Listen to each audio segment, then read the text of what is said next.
If your son or daughter has recently been involved in juvenile detention or a detention center, it's very important for you to take action immediately. The first 3 months of your child leaving the facility is critical because it's during these 3 months that they're going to be able to change their behavior the most.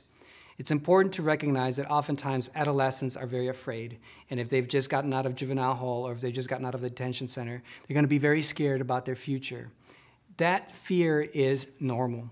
It's normal for children to have this fear. How they choose to deal with it often makes the difference between them getting better or getting more involved in dangers.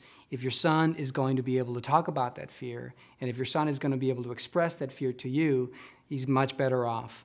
It's important to recognize that sometimes fear can become a way of rebelling. So we sometimes see the fear manifested as anger and retaliation against you. Recognize that sometimes when your child may be retaliating against you or retaliating against society, that they really are expressing a fear about the world. Kids become overwhelmed by the future, questions about what's going to happen to them, especially if they've been incarcerated or been in detention. It's important for you to reassure your children. Let them know that this does not have to mean the rest of their future. Get them involved in extracurricular activities. Get them involved in school, regardless of their level of learning. Learning is a great way to get out of that type of lifestyle. It's also very important for your children to volunteer, get involved with other peers, get involved in a community that's going to support their transition and their process. The time of transformation is important.